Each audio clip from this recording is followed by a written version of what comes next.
Hello guys, good morning. Welcome back to our another videos. Welcome back to my YouTube channel. तो आज हम लोग discuss करने वाले हैं राइस ट्यूब के बारे में। तो राइस ट्यूब हम लोग का बहुत ही इंपॉर्टेंट टॉपिक है मेडिकल फील्ड में। तो आज हम लोग राइस ट्यूब के बारे में डिस्कस करेंगे। तो राइस ट्यूब के बारे में हम लोग आज के वीडियोस में बहुत कुछ जानने वाले हैं। Just example, Ryle's tube definition, Ryle's tube parts name, Ryle's tube uses equipment, Ryle's tube procedure, complication, indication, Contra indication. तो हम लोग बहुत कुछ जानने वाले हैं राइस ट्यूब के बारे में।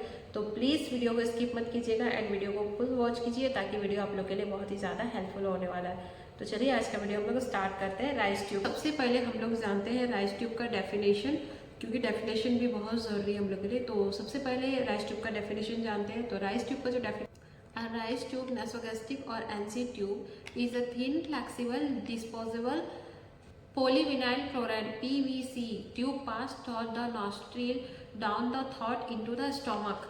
तो ये हो गया हम लोग का राइस ट्यूब का डेफिनेशन कि राइस ट्यूब हम लोग का जो एक एनजी ट्यूब है, जो एक बहुत पतली लचीली डिस्पोजेबल पॉलीविनाइल पीवीसी ट्यूब है, जो हम लोग का नाक के माध्यम से होके, गले के नीचे से होके हम लोग का स्टोमक में डाला जाता है। ये कब डाला जाता है? जब पेशेंट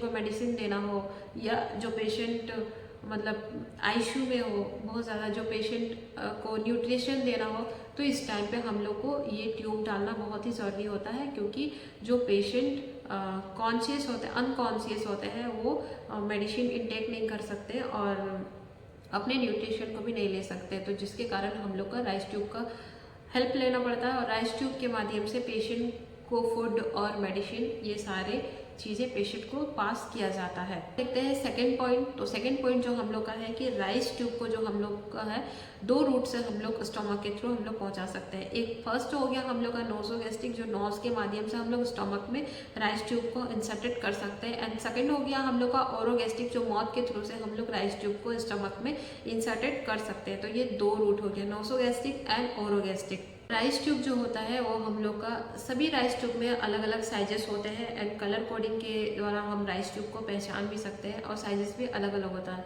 जस्ट एग्जांपल, अगर हम लोग को अडल्ट में यूज़ करना है तो उसका साइज़ भी अलग होगा एंड कलर कोडिंग अलग होगा। तो अभी हम लोग जानेंगे कि कौन से राइस ट्यूब पे कौन सा कलर कोडिंग है और उसका साइजेस क्या है। तो सबसे पहले हम लोग आते हैं राइस ट्यूब में रेड कलर का 18 फ्रेंच का होता है। उसके बाद हम लोग आते हैं ऑरेंज कलर, जो 16 फ्रेंच का होता है। उसके बाद आता है ग्रीन कलर, जो 14 फ्रेंच का होता है एंड वाइट कलर 10 फ्रेंच का होता है। उसके बाद है ब्लैक कलर, भी 10 फ्रेंच का होता है। लाइट ब्लू कलर 8 फ्रेंच का होता है and light green colour 6 French का होता है। तो अभी हम लोग देखेंगे, ये हम लोग के पास ये सारा राइस ट्यूब है, जो सभी साइजेस हम लोग का अलग अलग है एंड कलर कोडिंग आप लोग देख सकते हो, सबका कलर कोडिंग भी डिफरेंट है। आप लोग देख सकते हो, ये रेड कलर हो गया जिसका फ्रेंच हम लोग 18 फ्रेंच का है। नेक्स्ट हो गया हम लोग का ये ऑरेंज कलर एंड ये हम लोग का 16 फ्रेंच का है। उसके बाद हो गया ग्रीन कलर, ये हम लोग का 14 फ्रेंच का है। उसके बाद हो गया वाइट कलर, जो हम लोग का 12 फ्रेंच का है, वाइट कलर। एंड लास्ट हो गया हम लोग का ब्लैक कलर, जो हम लोग का 10 फ्रेंच का है। तो ये सारा राइस ट्यूब हो गया जिसका कलर कोडिंग और साइजेस बहुत डिफरेंट है।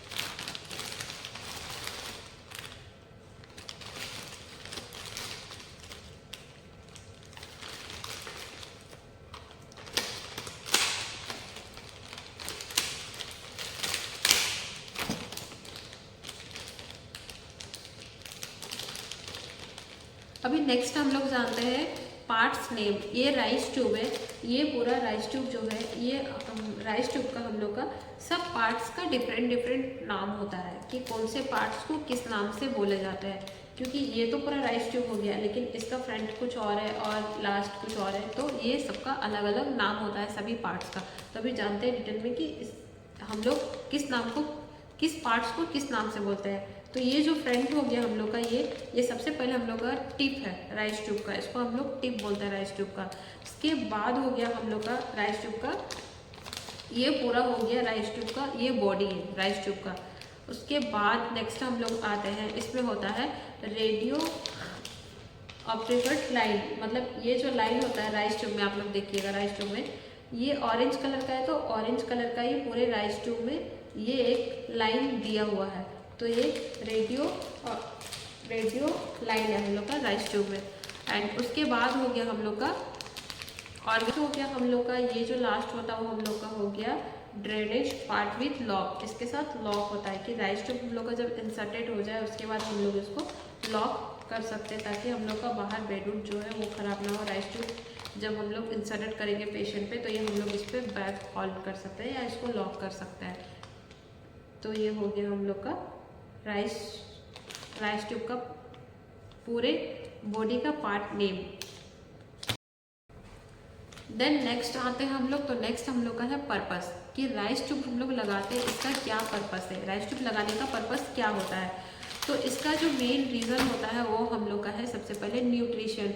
पेशेंट को न्यूट्रिशन देने के लिए हम लोग राइस ट्यूब को लगाते हैं ताकि पेशेंट तक सही से न्यूट्रिशन को पहुंचाया जा सके। दूसरा होता है फूड, क्योंकि बहुत सारे पेशेंट ऐसे होते हैं जो खुद से फूड इंटेक नहीं कर सकते हैं, तो फूड को भी पास करने के लिए हम लोग राइस ट्यूब का हेल्प लेते हैं।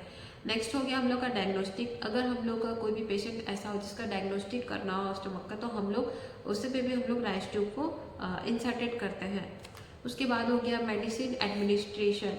ऐसे पेशेंट जो खुद से सेल्फ मेडिसिन इंटेक नहीं कर सकते हैं, तो ऐसे पेशेंट को मेडिसिन एडमिनिस्ट्रेशन के लिए, मेडिसिन पास करने के लिए भी हम लोग राइस ट्यूब का हेल्प लेते हैं। उसके बाद लास्ट हो गया हम लोग का अनकॉन्शियस पेशेंट। अगर पेशेंट अनकॉन्शियस है, जो खुद से खुद का फूड इंटेक नहीं कर सकता है, जो खुद से पेशेंट अगर न्यूट्रिशन नहीं ले पा रहे, पेशेंट खुद का मेडिसिन खुद ही इंटेक नहीं कर पा रहे, पूरी तरीके से अनकॉन्शियस है, आईसीयू में है, तो ऐसे पेशेंट को हम लोग न्यूट्रिशन एंड मेडिसिन ये सब देने के लिए हम लोग का राइस ट्यूब बहुत ही ज़्यादा हेल्पफुल होता है। राइस ट्यूब के थ्रू हम लोग पेशेंट को पानी, मेडिसिन या खाना, न्यूट्रिशन कुछ भी दे सकते हैं। तो ये हम लोग का मेन पर्पस है राइस ट्यूब इंसर्टेड करने का कोई भी पेशेंट पॉइंट पे। तो नेक्स्ट पॉइंट हम लोग का जो है वो है हम लोग का कॉम्प्लिकेशंस, की कॉम्प्लिकेशंस क्या क्या हो सकते हैं।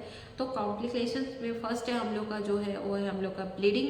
नेक्स्ट हो गया हम लोग का है इंट्राक्रैनियल प्लेसमेंट, एंड नेक्स्ट है हम लोग का पल्मोनरी प्लेसमेंट, नेक्स्ट है हम लोग का न्यूमोथोरैक्स, एंड नेक्स्ट है वॉमिटिंग, उसके बाद है परफ्यूजन, उसके बाद है हम लोग का एस्पिरेशन। तो ये सब है पेशेंट का कॉम्प्लिकेशंस, कि हम लोग इस टाइम पे अगर हम लोग राइस ट्यूब पेशेंट को इंसर्टेड हो रहा है तो ये सब कॉम्प्लिकेशंस हो सकते हैं। नेक्स्ट पॉइंट जो है वो है हम लोग का कॉन्ट्रा इंडिकेशन, कब राइस ट्यूब पेशेंट को हम लोग नहीं डाल सकते हैं, क्या क्या कॉन्ट्रा इंडिकेशंस रहने पे। तो फर्स्ट हो गया हम लोग का नोज़ ऑपरेशन, जब कोई पेशेंट को नोज़ का ऑपरेशन हुआ रहता है या फिर नोज़ में इंजरी हुआ हो, तब हम लोग पेशेंट को राइस ट्यूब नहीं डाल सकते हैं।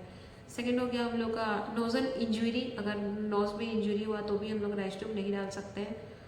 नेक्स्ट है हम लोग का इसोफेगस इंजरी, अगर इसोफेगस में कोई पेशेंट को इंजरी है तब भी हम लोग राइस ट्यूब को अवॉइड करेंगे। नेक्स्ट हो गया हम लोग का मिड फेस इंजरी, अगर हम लोग का मिड फेस में कुछ इंजरी है और पेशेंट को अगर राइस ट्यूब डालना है तो हम लोग उसको अवॉइड करेंगे, क्योंकि इस सिचुएशन पे हम लोग राइस ट्यूब नहीं डाल सकते ऐसे पेशेंट को। उसके बाद हो गया ओरोगैस्ट्रिक प्लेसमेंट में भी बेटर ऑप्शंस। नेक्स्ट हो गया हम लोग का हिस्ट्री ऑफ गैस्ट्रिक बाईपास और लैब बेंडिंग। उसके बाद हो गया हम लोग का ओसोफेगस और स्कल इंजरी, अगर पेशेंट को ओसोफेगस या स्कल इंजरी है तब भी हम लोग पेशेंट को राइस ट्यूब नहीं डालेंगे, हम लोग राइस ट्यूब को इस टाइम अवॉइड करेंगे। तो ये सब हो गया कॉन्ट्रा इंडिकेशन, इस समय पेशेंट को हम लोग राइस ट्यूब नहीं डाल सकते। फोर्थ जो हो गया वो हम लोग का है हम लोग का राइस ट्यूब इंसर्टेड करते टाइम हम लोग को कौन कौन सा इक्विपमेंट हम लोग को नीड होता है, मतलब कौन कौन सी चीज़ों की हम लोग को ज़रूरत होता है राइस ट्यूब इंसर्टेड करने के लिए। तो राइस ट्यूब इंसर्टेड करने के लिए सबसे पहले हम लोग को चाहिए राइस ट्यूब, क्योंकि वो राइस ट्यूब इंसर्टेड करना है पेशेंट के नोज में या माउथ में। सेकेंड हो गया वो हम लोग का लॉक्स जेली 2% लिग्नोकेन जेली, जिसको हम लोग राइस ट्यूब में अप्लाई करेंगे। फोर्थ हो गया सिरिंज, जिससे हम लोग राइस ट्यूब इंसर्टेड हुआ सही से हुआ नहीं हुआ वो चेक करने के लिए हम लोग को सिरिंज हम लोग लेते हैं। उसके बाद हो गया एक स्टेथोस्कोप, पेट का साउंड को मेजरमेंट करने के लिए कि हम लोग का राइस ट्यूब परफेक्ट गया है या नहीं। उसके बाद हो गया लैरिंगोस्कोप, अगर हम लोग का राइस ट्यूब इंसर्टेड नहीं हो रहा तो हम लोग लैरिंगोस्कोप का हेल्प ले सकते हैं। टंग को हम लोग प्रेस करके हम लोग माउथ से भी हम लोग राइस ट्यूब को इंसर्टेड कर सकते हैं। उसके बाद हो गया मेगिल फोर्सेप। जस्ट एग्जाम्पल, अगर ईटी ट्यूब इंसर्टेड हो रहा तो ईटी ट्यूब इंसर्टेड अगर नहीं होता तो हम लोग मेगिल फोर्सेप का यूज़ करते हैं। जस्ट एग्जाम्पल सेम थिंग कि अगर हम लोग का राइस ट्यूब भी सेम इजीली इंसर्टेड नहीं हो रहा तो हम लोग मेगिल फोर्सेप का भी यूज़ कर सकते हैं। अब लास्ट वन हम लोग नेक्स्ट आते हैं हम लोग प्रोसीजर पे कि इसको करते कैसे हैं, मतलब कैसे पेशेंट को राइस ट्यूब लगाया जाता है। तो अब है हम लोग का प्रोसीजर। तो प्रोसीजर के टाइम पेशेंट का एक हम लोग का पेशेंट सुपाइन पोजीशन में होना चाहिए। पेशेंट का हेड हल्का हेड अप होना चाहिए ताकि राइस ट्यूब इजीली इंसर्टेड हो जाए।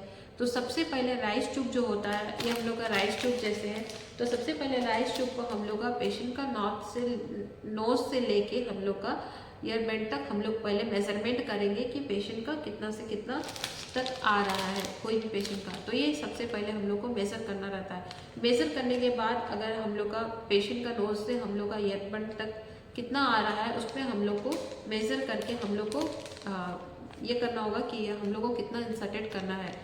एंड नेक्स्ट हम लोग को जितना हम लोग मेज़र किए हुए हैं उतने से एरिया पे हम लोग को लिग्नोकेन जेली 2% हम लोग को अप्लाई करना होगा, क्योंकि जितना पार्ट हम लोग मेज़र किए रहेंगे वो हम लोग का अंदर इंसर्टेड होगा। और लिग्नोकेन जेली इसलिए इंसर्टेड कराता है राइस ट्यूब को, इसलिए हम लोग को उतने सा पार्ट में जेली अप्लाई करना होगा।